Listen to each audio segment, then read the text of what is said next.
there, DragonCon 2021. Welcome to the Wakanda for All crew as we discuss Disney's WandaVision.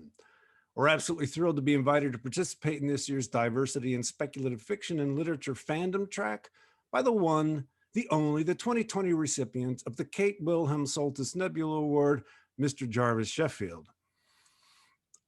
I'm Dr. Scott Jordan, aka Zombie Scotty, cognitive psychologist, philosopher from Illinois State University. And before we go any further, we'd like to take a moment to give a shout out to our dear friend, Dr. Vanessa Hintz, a member of the Wakanda for All crew who just wasn't able to be here today. Vanessa, we miss you and we look forward to having you join us for one of these groovy conversations sometime soon. Other members of the Wakanda for All crew, please introduce yourselves to the audience and tell us your favorite WandaVision story. And we'll start with Stanford. Okay, I'm Stanford Carpenter. I'm a cultural anthropologist out of Chicago, Illinois. Wow, my favorite WandaVision story. I mean, it's not so much an individual episode, it's a storyline. Looking back, I really appreciated Monica Rambeau's storyline. I really appreciated the way, and especially the part where we see what it was like when she came back from the snap. Like seeing that actually gave some really interesting emotional weight to the rest of her appearances and filled in for me a little bit of backstory to the Marvel universe or the Marvel Cinematic Universe that we didn't really get because let's face it, I mean, it was cool the way everybody showed up in Endgame, but ultimately they just showed up. And we didn't have an emotional component to their return, other than the need for them to come in and bail out Captain America. No, that's fantastic. Thanks for that, Stanford. How about you, Victor? I'm Victor Dandridge, self-publishing comic creator from Columbus, Ohio, dubbed the hardest working man in comics. And my favorite moment would be the reveal of fake Pietro, and Evan Peters, the actor who played him. Obviously, the immediate conundrum and fury that sparked for the internet and all the fans believing that this was somehow the way that the MCU was going to incorporate mutants into its fold, and ultimately the way that it did not. So that was definitely a huge moment. I remember watching with my daughter, and we both kind of had a little mini freak out. And then obviously by the end of things, we're laughing at ourselves because it didn't turn out the way we thought. But it was a great moment of, setting expectation, diverting expectation, which I know Scott loves to talk about. And it shows how these writers are just digging on not just the plot they're writing, but that story they know is going to develop outside of the story out in the world. It's just really, really cool stuff. How about you, Eric? So I'm Eric Wesselmann. I'm a social psychologist at Illinois State University. I'm interested in various topics, but germane to this panel, I study the interface between popular culture narratives and psychological topics. I also teach courses such as psychology in comics and psychology in film. My favorite WandaVision memory is binge watching it early in the wee hours of the morning with my wife while our infant was keeping us up. So it was a nice bonding experience, even if it was exhausting. And I'm willing to bet that my infant may be the youngest member of the WandaVision audience.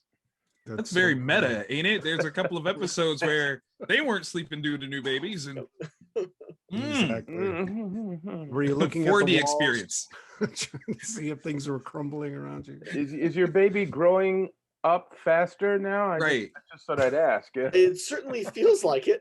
There you go. You blink and boom, 6 months, rolling over. There you go. There you go. How about you, Alex? Oh, hi there. I'm Alex Simmons, freelance writer, writing consultant, writing coach, and screenwriting teacher based in New York City for umpteen years. And there's a bunch of other things I do. But my favorite Wanda memory or moments are actually split into two pieces. So I'll just do it very quickly. There's the moment in Age of Ultron when she and Hawkeye are in the building and she's cowering and he's talking to her and he goes, I'm just a guy with a bow and an arrow and I'm going to go out there and do what I can. And then she eventually, gets past her terror and goes out there to take on, the battle. And I take that moment and I juxtaposition it to her facing Thanos in Endgame.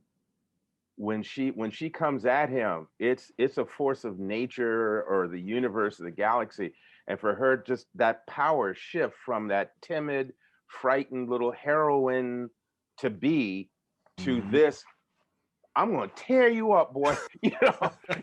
I love that blink of a story arc, but seeing that hero's journey and seeing her take power and take control of her destiny at that point and take on one of the greatest threats. That's the way I sort of see that. I love Oh, that. that's fantastic. So as I said earlier, I'm a cognitive psychologist, and as Victor alluded to, I love to study anticipation, particularly the unconscious kind we don't know we have that actually shapes how we experience every moment. So I love how my favorite part of this show was my experience over the third, fourth, fifth episode of what Disney was doing.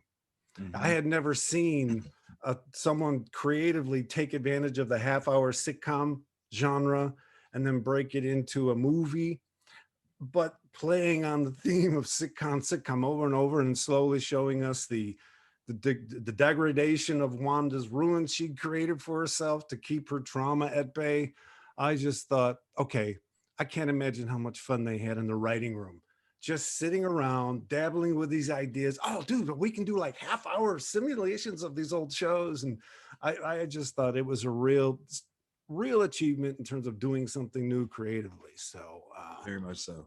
totally dug it. Yeah. So I've asked each of you to be ready to tell us either your favorite character, your favorite scene, your favorite line, favorite episode, favorite theme. And we're going to let you tell us what that is. And then we'll all talk about that for a bit. And we'll start with Alex. Oh, geez, you're back to me again.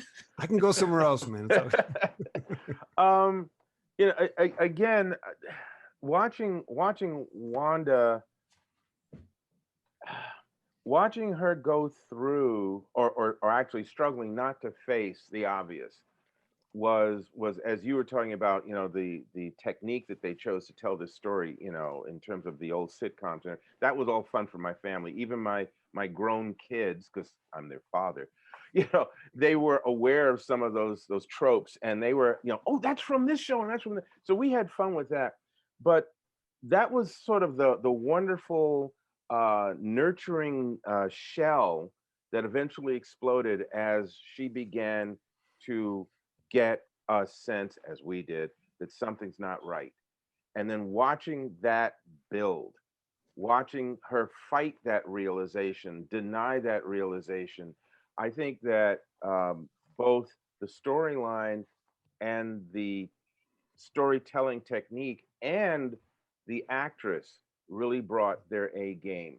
And it made it, this is going to sound silly since we're talking about, fiction, science fiction, whatever, but it made it believable for me because I could connect to the emotional fear and hesitancy and confusion that she was experiencing. And of course, Vision was going through his own thing. I could connect to that with some personal experiences I've had. And I think they handled that really well because they took totally fantastic characters and they brought them to a level of where, yeah, as you should with a good story, this is how our audience can connect to what's happening. This is where we meet on the same plane. Brilliantly said. Yeah, I love that idea of, connecting. Been talking to a lot of the guys here in different media about what the use of family as a means of telling a story, the use of family as a way of connecting with audiences pretty immediately if it's done well. One of the things I ask myself is we create these stories on the basis of humans so that the audience connects, and hopefully we take them to a space they've not been to before. I wonder what you guys think about is this an explanation of why sometimes inhuman characters don't work well? In other words, they had to humanize Vision, right? They had to have him act to some extent as if he had emotions. Even Data on Star Trek eventually acted as if he had emotions. And I'm wondering, is there a way to tell a story that has those characters that don't draw that out of us? Or is that pretty much the way you have to tell stories? I think that depends on what type of stories you're telling. If they are emotional stories, then yes, you have to have that empathetic connection. Otherwise, you become just a viewer of a series of events. And it's difficult to kind of pair yourself with any characters in relatability if they don't have that sense of empathy. It's not impossible, but it just is a very different type of story. It's kind of like when my daughter reads, you know, and she's 3, right? So when she reads a Dr. Seuss book, because I'm not necessarily in tune emotionally to how some of these characters feel, Sam I Am is a character that we know the name of, but the guy that he's talking to, we don't know his name. So he's just this vehicle of opposition. And so that's all he really is until he changes. But even then, you don't necessarily connect with him on an emotional level because you don't even have the benefit of knowing his name. So that type of story is one that allows for you to emotionally disconnected, to not feel, you know, from a character's perspective because it's not given to you. And it's okay because that's the type of story that it is. I think it's also baked into the world building. So, you know, I think that the world that you build actually can the world that you build tells you who it's okay to care about. And I think that's something that gets lost. Like you could do a cartoon where it's all about circles, triangles, and squares. You know, and once you do that, right, you can have them display different colors and you can have different sounds around them. So they're not really displaying emotion, but it's signaling to you, oh, you need to empathize with this. They're on your side. You know, it's the same. It's the same way in which you know, when you watch Lord of the Rings, nobody gives a damn about those orcs. Orcs are evil. Right? Period. You just know it because you're signaled not to. Right. But it also segues into into issues around race and representation. You know, it's not just that certain people are not present. It's that worlds are created that signal to the viewer that these bodies don't matter and we're not supposed to care about them. They're fodder. Yeah, that's a good one. Fodder, yeah. I tend to think of it a little bit like Darth Vader initially, and then, you know, the transition we go through in the 3 films with him, and Wally. Yeah, because you look at the, I know the Victor. Come on. Where are you going with this one? No, let me get my clothes so I can go on this journey with you. Let's go. Okay. Yeah, I mean, initially Darth Vader is presented to us as an absolute force of evil. You know, and even the helmet design, which, you know, for those of the older persuasion, immediately conjure up, bad guy, definitely check that helmet shape. I know that one, right? So, and that's what he does for a good percentage of the time. He is evil incarnate. He's a sociopath. I don't care about anything but power, and my word being the law. Until it begins to become about Luke, and then revealing that Luke is his son, and then him wanting Luke to join him, not join me in evil, it's join me, accept me. Now suddenly, oh, dag, now wait, I'm supposed to care about this dude? What? But I just saw him, but damn, you know. And then Wally, you know, come on, I use this in my classes. I talk about it's, you know, what's the shape of Wally? What's his size? What's the sound that he makes when he communicates? And what image do you immediately start to either subconsciously or consciously start to put him into? What kind of work? How are you seeing him? And eventually my students go, oh yeah, he's small. He's like a kid. It's like a child. Yeah, right. But I'm sorry, he's a robot. As a matter of fact, he's not even a robot. He's ones and zeros. All right. He never really exists. Not an actor inside of something. No, this character never truly existed. But by those specific measurements and dictates, you have conjured up in your audience a way for you to connect with this little character and his little pet bug. And then I said, let's take it one step further. Where is he? Well, he's on Earth. And what condition is Earth in at that point? Well, it's desolate, it's torn, things are rotting, decaying, falling apart. Take the image of the child, put the child in a desolate, destroyed world. And what do you have in our real world? And they mean, oh man, war torn. Oh geez, Yeah, man. yeah. Yeah. Wow. Pixar played me and I didn't even realize it. Man. What I Stoking like my about- whole emotions, man. Yeah, man. Damn Oh, it. they and there's like you were saying, Scott, you wanted to be in the writers' room when they were going through. Oh yeah, and if Yeah. we do this, Yes.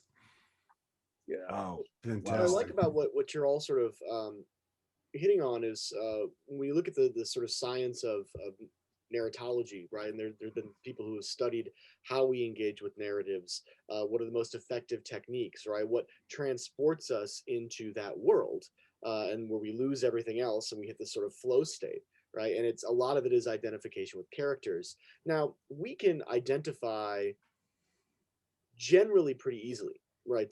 So Stanford mentioned the issue of shapes, and there's this classic study in cognitive psychology that's called the Hydrocinal Paradigm, where you show these shapes moving randomly, and 9 out of 10 people, more or less, will create a story around it, right? And so I'll ask my students, describe what's going on here, and most of them will come up with agency, with motives for these shapes, and maybe 1 or 2 people will go, they're just shapes moving around. It's like, yes, that's actually the case, but Those are the ones you don't invite to the party. right, even if they're accurate, right? Sociopath, okay. No empathetic ideal. So, but we're kind of hitting on these ideas that there are things that make it easier for us to connect, right? And Yeah. those are constructed, like in the writer's room, or perhaps as like Stanford mentioned, for example, what is the conscious or perhaps unconscious story that I want to tell about who we should be connecting with and who we might not be connecting with. So. No, that's fantastic. Brilliant. Hey, let's go on to Victor. Favorite line, favorite character, favorite scene, favorite theme. So my favorite character is Vision. He's one of the few characters named Victor in a real sense that is a good guy, that I actually liked. So that's one of those like long-term fandom kind of things. But what I adored about him in this series is that he becomes us, the audience. He starts off as a figure of the scenario, the hex, if you will. But up to like episode 3 is the time where he starts to separate and transition from being a part of the hex to a viewer or experiencer of the hex with just as many questions as we have. So he becomes this really brilliant sort of, casting vessel that we latch onto as an audience member, trying to figure out what he's figuring out. And what does it mean for both he and us to discover these things at the same time? A lot of the great, fan theories all spark from Vision's perspective of, well, if this happened to him, what does this mean to the overall narrative? Is it this thing? Is it that thing? Is it Mephisto? It was never Mephisto, curses, but it's that idea that in this story, Vision becomes something so pivotal to, you could almost idea that Vision is truly a part of it. It's not just in the name. A lot of people looked at it and say, oh, WandaVision, obviously Vision's a part of it, but then you lose it when you see the television aspect of it. You go, oh, well, that's what they mean by Vision. But no, it's still him. And it's still this very pivotal part. And of course, it all comes to a crescendo when we get the introduction to the White Vision, and they have that conversation, that very gorgeous, delicious, philosophical conversation of, if you're to destroy the Vision, is that not you as well? And boom, now we're getting into a character that not only is a part of the story, as a part of the audience experience, but now encapsulates a bigger idea of the entire MCU. And I can't wait to see how that plays out moving forward. So Vision, definitely. Dude, man, I love what you just said. First of all, they take the synthetic guy and they make him the virtual fourth wall for us, right? Yes. And by him being our mediator, he's actually more human than anybody else in the show, right? Completely. So I actually hadn't thought that part of it through, and that's just brilliant. And of course, like you said, he ends with that theoretical philosophical debate about who am I? Right. That's just So good. fantastic. So good. I love it. Anyone else? Go ahead, tear it apart. I want somebody. Come on, bring it in. Open my mind up. Anybody? No? I really I just rewatching that moment last night. there's sort of the larger philosophical angles, but there's also the little character moments, right? Which, Mm. both are synthetic beings, so to speak, right? And there are clear moments that remind us that. Mhm. But like in this sort of awkward, machiney type way that they communicate something, right? So when symbolic vision, or Wanda's created vision, Mhm. poses the question, White Vision could have just been like, I don't get it. But he goes, no, I request Explain. elaboration. Right. Yeah, yeah. This really nerdy way. And it's just, but it's pithy. It's awesome. It's so good. That's really cool, because then that further differentiates our vision, if you like, from the synthetic perspective we might take on him, and he puts it further in what we might experience as the human camp, right? Mhm. No, and of course then the final scene when he goes is just that much more traumatic, right? Or dramatic rather. And it challenges the idea of good vision versus bad vision, Yeah. because in that moment neither are good or bad, they just are vision. And that becomes such a pivotal thing for people to take away from the end of the series that so many people didn't. They look at it and say Wanda was the bad guy of this series and she should have paid. Well, it's Mhm. not that simple. This is a situation of, this is what happened, and there comes a certain point where, when do you actually hold somebody accountable for something that is understood, something that is intrinsic? Any husband that would lie to their wife to make them feel better, is he bad for lying? But he was doing it for the greatest cause possible. How do you punish him for that? And that's kind of what we're looking at. I'm also going to say that I think that she has been punished. She has been, first of all, she has to deal with the trauma. Then she has to deal with the fact that in denying the trauma, she did all this damage. And then one of the scenes before she takes off is, okay, the town is free, their mind is free, and they're all looking at her like, what you did to us. Right. We're all basically mind rape victims. And she's not indifferent of that. She doesn't get to walk away or fly away pure clean. Okay, hey, it was an accident. I had a bad day, deal with it. No, she's not. She's taking off, unclear, at least the impression I got, unclear about where she's going, what she's going to do next. But she's got a whole hell of a lot of baggage that's traveling along with her. And what she does do going forward is a big question. Yep. So I don't get away unscathed. But I think that having baggage, being traumatized by an experience, it still does not fit the definition of accountability and punishment, right? Because to a certain degree, it's like I get where you're coming from, but if someone comes in and beats the crap out of someone randomly on the street, and then when they walk away and they say, well, I did that because I was angry and something bad happened to me, and I feel really bad that I did it, and then walks away, that's not good enough. I mean, and I think that's one of the fundamental, dilemmas of WandaVision. I'm not going to say problem, because I want to see how they deal with it. Well, yeah, that's the other thing. Yeah, I want to see if she is allowed to be a superhero, right? Or if she's going to find herself reclassified as an anti-hero or a villain because of this. Yeah. There was something about what happened with her that was both very genuine, but also very troubling. And it was very genuine and very troubling, at least to me, not just in terms of what it says world building wise about bodies that matter, right? So all of these people in this town have been victimized, and we are prioritizing her feelings over their trauma. See, I'm going to disagree. That I don't think that's what they're telling us. I think there was a certain degree of courage in having her be authentically incapable of making a decision other than to flee. In other words, all that trauma that we had seen, this is not justification. This is them describing what trauma is. And that's what I'll talk about when I get to my gig, is this was one of the best descriptions of trauma I've seen. And she wakes up and she's just incapable of, do I say sorry? Do I do what? And she takes off. What that does to us is force this conversation about accountability. True. And here we are having it. And Disney's now taken out a debt. They've taken out a cultural debt as to how, as Alex said, how are they going to deal with this in the future? And I guarantee you they will be judged from word 1 to word N on how they address Wanda's accountability. So I think, yeah.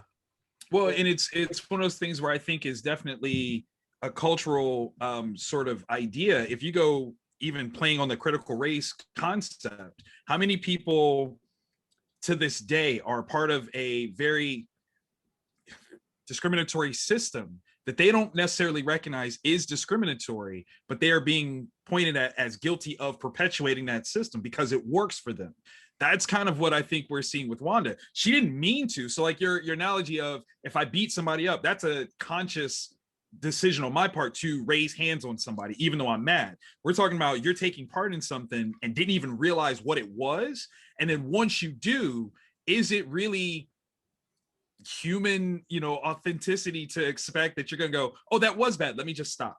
No, like that's not bad. That's not normal at all. And then once it does crumble, I agree with Scott. Like she had no choice. She didn't know what else to do because she is not the omniscient being to be able to solve everything. She just ran because fight or flight, I could either fight you guys or I'm going to run from you. And she honestly chose the more peaceful option, which is to run from everybody. Well, she could have just destroyed everybody. But no, actually, she had a choice that no one else had. Was she could have stayed there and nobody could hurt her.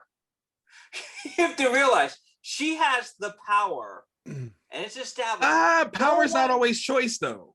No. You have to recognize that she has the power. She didn't realize she had that power initially, which changes that. No, but in that moment, when at the very end, when she leaves, she could have stayed. She could have stayed and said, I have to fix this.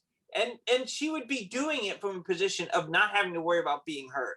By then, she realized the power that she had. There was nobody who could hurt her.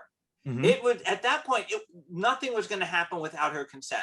No one was going to be able to override her consent. No one was going to be able to be able to tie her down. It's just you're right, but as a writer, if the character is still in turmoil, that's clarity that's not there yet. That's a decision the character hasn't come to yet, may not come to, who the hell knows. So at that immediate time, she's feeling, at least the way I'm reading it, she's feeling shame and guilt, loss. She's got to process some of that, if not all of it. She may need some serious therapy, whatever the hell it is. I got to go. I got to be alone. I got to be somewhere where I can think, or, because really at this point, you're right. She could have even maybe turned the clock back. Right. But she's not thinking clearly. And that's what I think has happened. And I think even with what happened with Falcon and Winter Soldier, just to go there for a moment, what we're seeing there in that storyline was the ramifications of undoing what Thanos did. Because there's always some dues to pay. There's going to be some residual for any action. So, so half the universe was wiped out. We dealt with that for 5 years. We started getting comfortable with that. Unities were formed. What the hell? Everybody came back? Whoa. Now what do we do? Now what do we do? No, now we got to undo. No, hell with you. Right. But no, we just saved everybody. Yeah, but man, now it's got, what the hell? So whose house is this? Yeah, so I'm seeing, I'm MCU said there's always some dues to pay. There's always something that's going to be the positive or negative of a previous action. Maybe Disney WandaVision will pursue that, explore that. I don't know. But I do think as a storyteller, I'm seeing those possibilities. I'm curious about those questions. I'm curious to see what her next move is as a character. I also want to see what her next move is, but I just bristle at this idea that the only choice that she had was to flee. And we've seen this with other characters.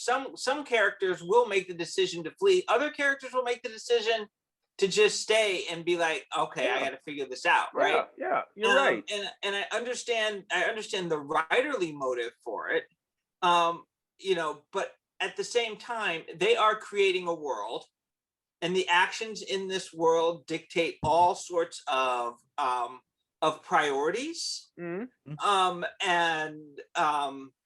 You know, this was definitely a show that was not about the plight of the innocent bystander. That's very true. But do you think that she was not aware that she could have done it to them again? Like that's why she didn't stay? Because that's always what I felt, was she left because the one true threat that still exists is her. Yeah. And so long as she's there, she's They're still at a risk. threat to everyone that's there. And if anybody, even in her own sense of trying to deal and fix with anything, if it doesn't work, she'll do it again. And so she removed herself literally from everybody to keep everyone safe. Did you get anything like that? I know Eric has been dying to jump in. I'm sorry, Eric. Sorry. Well, so and it's related to this, right? Because the whole question of is maybe she didn't know to begin with, and then she started to realize, but you know, she's conflicted, right? Monica Rambeau makes that point. If I had this power, I would do it too. It doesn't make the actions right. It makes them understandable, right? Mhm. So we get into that sympathetic villain / anti-hero space, right? But as Alex pointed out, what does she do now that she does know? So she retreats to this cabin in that last post-screen post-credit scene. I was with you. And what is she doing? She's reading the Darkhold, the Book of the Damned, Marvel's response to the Necronomicon, right? I mean, so, and what's happening as she's looking through it, you know, she's hearing her kids' voices, right? When you look at what they've woven in from the comics, right? Wanda is, I mean, like it's this constant riff on freedom versus security, right? That we saw in both Civil War I and Civil War II. And then what ultimately happens with House of M with her, right? She rewrites the freaking existence of the world to give everyone what they want, right? And so are we led to believe now that she's going to try to find a way to get her kids back, which empathizing, I would do that if I could, right? And is it going to just make it worse? And yes, she's left the town, but once they figure out where she's at, all of the heroes, as they do in the comics, go, do we got to deal with you. She's not completely culpable because of mental health issues or whatever. Do we really want someone who has the power to rewrite existence just hanging out? I mean, that's a huge question philosophically. I do think that it's interesting that as much as her power levels was like a C story, not even a B story, to the cinematic Civil War piece, this plays that out to such an extent that she's almost more worthy of the Sokovian Accords being initiated than Bucky or anybody else that they addressed with the Sokovian Accords. And I think that if we do get a Civil War II, it will be about her. And I think that'll be a very interesting long game to play as to what her value is to the greater MCU narrative. Well, first off, Eric, in answer to your question about do we want her hanging out, and to me the answer is yes, on the planet of our enemies. So you're arguing to weaponize. Look at you, man. I mean, she's got it makes sense though. It makes Exactly. sense. Yeah. You know what I'm saying? You know, Oh, the hey, Chitauri want to. I Hey, got Wanda, this you guy- want I got this guy who'd be perfect for you. You can chill with him. His name is Thanos. Cool guy. And you know what? If he's and when you're and if that date doesn't work out, why don't you go hang out with this other guy, Galactus? You know, it's just like, You know, He's always hungry. Can you just do something for him? there you go. yeah. Let One him of the feed real on himself. achievements of this show Yeah. is its meta status, and I think we're still going meta on the meta of Wanda. And you know, Alex, you were talking about the narrative of unintended consequences, right? And at the minute you said that, well, I said, of course, that's what Disney's doing. They're bringing to the United States the story of unintended consequences. Everything we do in our life has unintended consequences. Now, why would Disney be doing that?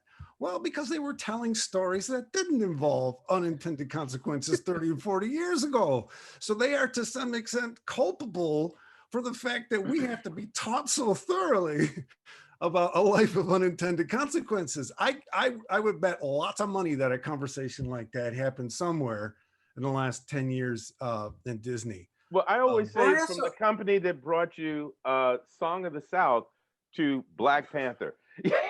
Yes. What a range! What a range! Anyone can change, people. Anyone. So Eric, what's your favorite line, favorite scene, favorite character?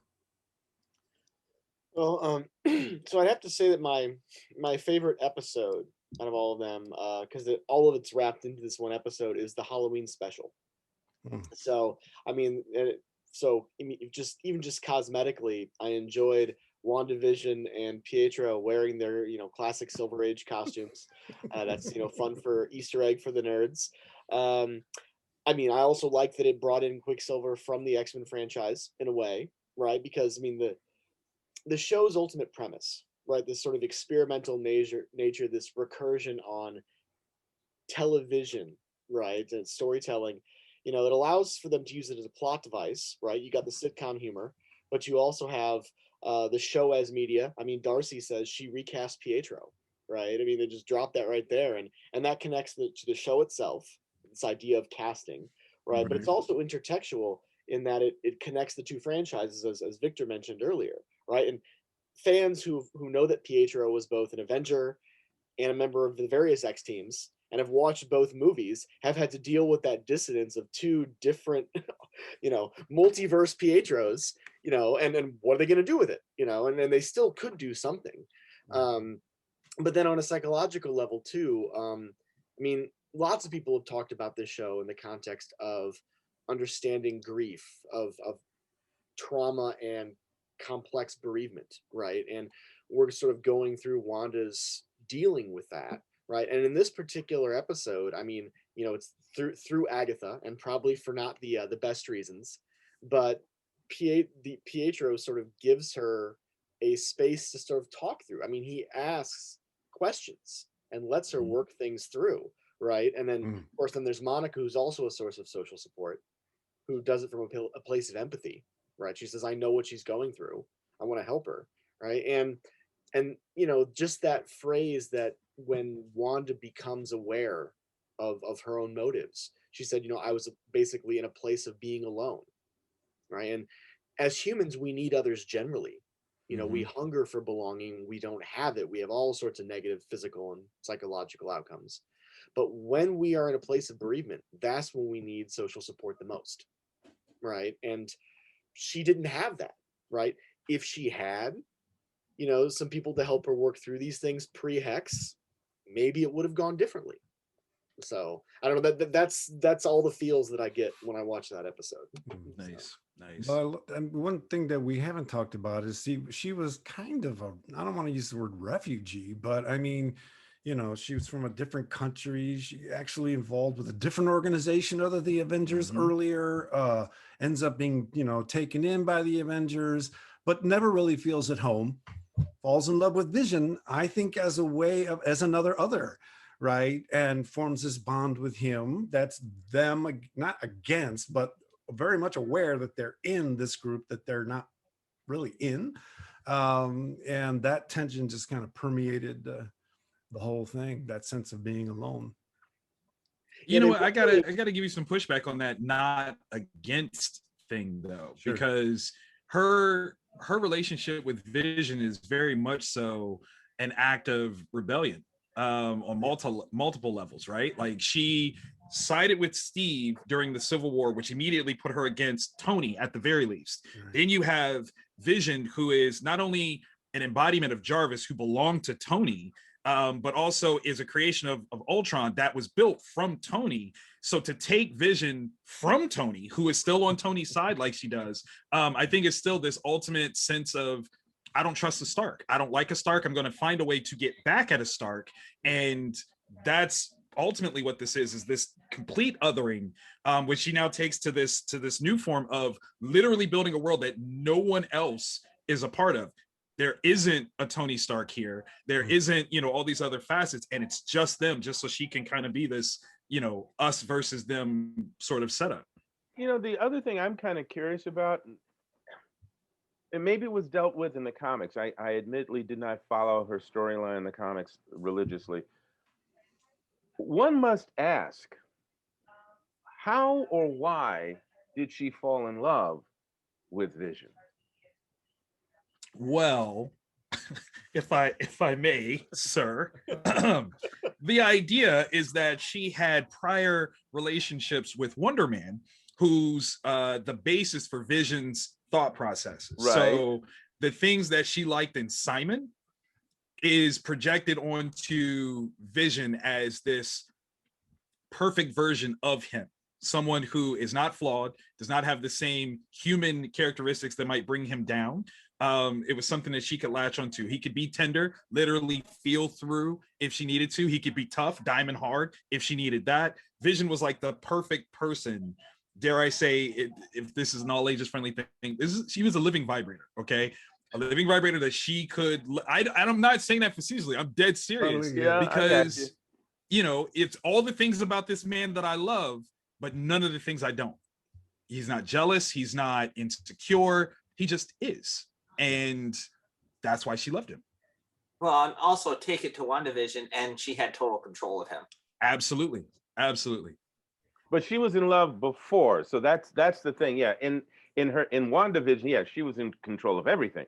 But I was just thinking, you know, what is But that? In the MCU, though, there is no Simon Williams, though. There's no Wonder Man in the MCU yet. Isn't that the thing that we were missing from this show? I wanted that so bad. I thought that was the person that Jimmy Woo was there to find, was Simon. Yeah. But here's the other reason why that wouldn't have worked, because in the MCU, it's not Hank Pym who makes Vision. They centered everything so much around Stark, and so if anything, I guess we have to track down Stark's dead butler. I mean, but yeah. I mean, no, you could have done it if Williams Industries was another rival manufacturer, right? And he got in trouble for some form of business sabotage, something or other, right? Like he hired his brother, whose head mask we saw in one of the opening sequences, to perform some sort of corporate espionage, and he got caught. But Simon felt really bad about it, decided he was going to turn on his brother, and becomes this witness that is, I wrote this whole thing in my head. My head canon on this is on point. Giving up script again, man. I know, I'm sorry. Let me shut up. No, I say can fix it. I can fix it, Marvel. Just pay me. There are people watching, and take notes, man. Take notes. He's right. Why didn't we do Who is this guy? Exactly. Will you How still about you, talk to us Stanford? when they hire you, Victor? I just want to know. Listen, I will. Yeah, I'll be okay. sitting there telling you guys, hey, guess what's coming? No. I would Hey, never Stan- do that, guys. I would sign an NDA. We believe you. How about you, Stanford? Favorite character, favorite line? Favorite character. It's actually a tie, but since I already mentioned Monica Rambeau, I want to mention my other favorite character, Jimmy Woo. Mhm. I felt like I liked his matter-of-factness in the face of everything. I actually wish we could have more of that out of characters, because on one hand, as audience, it's like we feel like we need to be shocked, but the reality is that this guy's pretty in touch with the fact that he lives in a world where people shrink and grow. Gods ride down on rainbow bridges and then crush things with hammers and lightning, and especially if you're on the front lines of that, if you're in law enforcement, I don't see why you would be shocked by a lot of that stuff. I think the fact that you're shocked means that you're probably, there's something wrong with you. Like a lot of this, and I don't mean that in a bad way. I actually think that's it's actually the story I want to see. I want to see the story of the person us really talking about what it means to live in the fantastic. to live so deeply in the fantastic that things cease to be fantastical. Yep. But what isn't that the agent from S.H.I.E.L.D.? Isn't that Colston? That's kind of to some degree, yeah. Yeah. But I like the way it was played in terms of Jimmy Woo's character. Mm-hmm. I liked the relationships that he formed. I liked that he was savvy, right? That he didn't just walk in and be like, "Oh, I trust the military because we're both on the same side." Well, he kind of looked at it and he's like, "Yeah, okay, y'all are doing things. This does not look good." Yeah. And I'm going to call my friend. And I got to give you mad credit on that too, because you make a really brilliant observation that it's the big things that he has normalized. But as we saw in Ant-Man, like the card trick thing, he thought that was fascinating. And it's something small and in scale insignificant, but he has like this brilliant sort of perspective that I think you're spot on. Like he's like, this stuff, yeah, that's real. That's real. But the real magic is the little things, the interpersonal things that make people. That is, damn, that's a good one. Can I change my favorite character? I want my favorite character to be Stanford. No, Can I do that? Stanford now, right? Stanford's my fafavorite character now. This is sorry, Vision. Is he X-Men or Avengers? I'm just curious here. Which one? Alex asked your question, Stanford. Which one? What? I missed the question. Would you be X-Men, a member of X-Men, or the Avengers now? Now that you're his favorite character. Yeah, which one? Oh, as long as X-Men, if we don't have to be on that island. Fair game. I like that. I love it. So I'm gonna tell you guys my favorite line, episode, whatever. I have to say, for me, it was just the incredibly creative, honestly clear depiction of trauma and what traumatized individuals have to do to get through every day. And it was not, I don't know if it was coincidental, quantumly entangled, I don't know. But at the same time I was watching this, I was reading some philosophy by a guy named Dylan Trigg, and he talks about how what a ruin will do when you go to a ruin. What it actually does is kind of open up this void between a traumatized then and a current now. And when I read that, I thought that's exactly what Wanda does. She creates her own ruin. And what that does is actually keep that traumatized past completely separate from the lived life she's living every moment. And then the overcoming of the trauma is the recognition of the creative void, right? Realizing that there are things that I have done that have kept that past separate from where I am in day-to-day life, and then finding a way to take that traumatized self, integrate it into the present self, and try to move on. That struggle was so well depicted in this show that I thought, okay, the universe is looking out for me, right? My philosophy is lining up awesomely with what I'm watching on TV. And I think it set a precedent. If you're going to talk about trauma, you can't just have a 2-hour thing and it's over, right? You have to give us character. You have to show us the work and the lived life that a lot of shows just put words on top of. So I thought, damn, this is an achievement. I'm going to use this in classes. This is really cool. I'm going to talk to everybody about this. It was really that kind of meta experience. Scott, do you think that Hayward was a representation of that concept, where he was looking at who Wanda had been on all levels, discounting some, higher accounts of others, looking at the fact that she was a refugee. She worked with Hydra initially before she became an Avenger for a very short time. Right. And then her powers go out of whack and she kills on like that person as an embodiment. Is he that thing to say, everybody else is like, well, she's XYZ, she's this, she's that. And he goes, this is what she is. Yeah. This is the connection to what she is right now with what she's doing. This is what she is.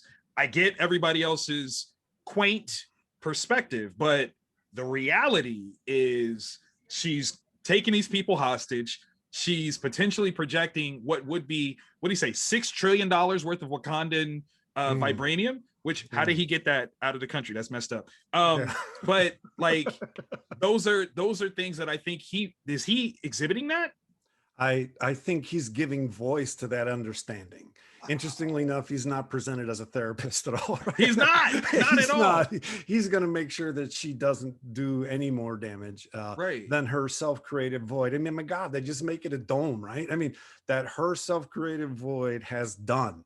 And he knows what can come of this. He doesn't really know how to deal with it, and he tries and it goes poorly. But no, he's actually giving us a kind of, I don't want to say, it's not clear-eyed because he definitely has motives, but he's giving us a pretty clear description of who she is, where she's at, and why she's in this vulnerable is not right, unstable state, and what the potential stakes are if it's if no one intervenes. So absolutely. I and I like that you brought up Hayward because it reminds me of something you were talking about earlier about connecting this to post blip, right? It's a throwaway line, you know, because obviously he's supposed to be the one that we're least sympathetic towards in this. But he says, you know, you people who went away in the blip, you have the luxury of being optimistic. You don't know what it took to keep the lights on, right? And, you know, we of course can dissect his motives and the way he's carrying it out, but you know, this is something that I love about the different stories. And I think this gets back to what Stanford maybe mentioned earlier about wanting to know what happened to the interim, right? Like I want to know what happened during the blip, and I want to see how they deal with this, right? I mean, that's a big part of Falcon and Winter Soldier, and hopefully we get more of it elsewhere. But yeah, like he himself is traumatized, right? The entire world that wasn't blipped dealt with a 5-year trauma. And I think that one thing that to me this is the whole weakness of the whole Endgame storyline and the blip, all of it is that I mean, you start with the whole idea that you're going to get rid of that you're going to eliminate half of an ecosystem. And the ecosystem is going to scale down. Ecosystems don't scale down. It would be a complete collapse and reshuffling. Like, and even on the social level, right? Okay, let's look at Washington D.C. So maybe you lose the president and the vice president, or maybe you lose both the president and the vice president, but you still got the Speaker of the House. In other words, there's going to be a massive reshuffling, and it's not just about who you replace that disappears. It's who you replace that moves up in the chain, right? So you've got that. I think a 5-year gap is just it's so big that what you would have would be so unrecognizable. Okay, we can look past that. Then there's the whole trauma of everybody coming back. As much as I want to see it, I do appreciate that the MCU has had this attitude of keep it moving. Don't stop. Don't point it. Don't look at the details. Yeah. Well, because oftentimes when you create a really nice world, right, and you go back and try and fix your mistakes, you just make more mistakes. I mean, I hate to say it, that's Star Wars. I mean, Star Wars. Where's the lie? Has a lot of amazing stuff in it, but if you think about it, if you look at every show in relationship to A New Hope, right? How many? And I think right now there's been I count like an animated and I count the Clone Wars animated show as a storytelling unit, right? And I count a movie as a storytelling unit. They've had like 20. If they've had 20 storytelling units, only about 3 of them did not either look backward or remake something that came before. And it's because they're obsessed with clarifying, fixing. Oh, we got to know more about, like, we got to know the backstory for Darth Vader. It's like, but Darth Vader's already dead. And it's like, no, because then you, and I feel like that's kind of the temptation that the blip opens up, or that going back to figure out what happened during the blip opens up. I think that there are so many plot holes around that period of time that like once you go back, it's just you're just always going to be picking at it. Well, this is another meta comment on Disney paying culture back for its simple stories. In other words, we're not going to go back because all you do when you go back is amplify the unintended consequences. Yeah, And like what was you know, Snow White later doing time- with those 7 guys during that time? She Whoa, was- whoa. Yeah. You check out her OnlyFans if you really want to see what's going on with her. That's you know what I'm saying? Like she's a grown woman, body autonomy. She can do what she wants. There you Yeah. go. No, but I'm with Stanford on that. I think that individually you can do like little stories, like Monica Rambeau talking about her mother, and you can do little moments. But yeah, to go back and really start to explore all that could be a nightmare. Right. The other thing I think some of that's the problem with continuity generally, right? Right. These characters that exist in this large universe for several decades, and then okay, every so often you got to reboot. You're like, okay, Right. Crisis of Infinite Earth, 0 Hour, you know, Yeah, no, all these 52 different. picked up. No, that's another one. Right. It's the same thing. It's the same. Well, everyone, unfortunately, we have to bring this fantastic panel to a close. Before we leave, we'd like to once again thank DragonCon and Jarvis Sheffield for inviting us to be part of the diversity in speculative fiction and literature fandom track. Panelists, please tell the audience where they can find you on social media. And we'll start with Alex. Alex. Okay, so Alex Simmons, you can find me at simmonshereandnow.com. That's my website, simmonshereandnow, all written out.com. And on Instagram, it's Simmons _ Alexander. And on Facebook, Alex Simmons. Fantastic. How about you, Stanford? you can find me on Facebook, Twitter, and Clubhouse at SW Carpenter. Excellent. How about you, Victor? I'm Victor Dandridge. You can find me on all forms of social media at Vantage In-House. You can also check out vantageinhouse.com to see some of the different titles that I've produced. We've got some amazing things that are coming in the near future. Yeah, fantastic. And congratulations to you on Thank all you. of that. How about you, Eric? You can find me on the Department of Psychology's webpage at Illinois State University. On Twitter, you can find me at Eric Wesselmann, and you can find my film blog if you Google Normal Theater Film Culture. Excellent. You can find me on Twitter at dark_loops. You can find me on YouTube at the Dark Loops Productions channel. If you go on YouTube and search for ReggieCon, all one word, you can find a series of virtual cons some of these gentlemen have been involved in, where we focus on diversity, inclusion, and equity as a theme related to pop culture. So there it is. From all of us to all of you, big hugs. And remember, Wakanda forever. Bye-bye.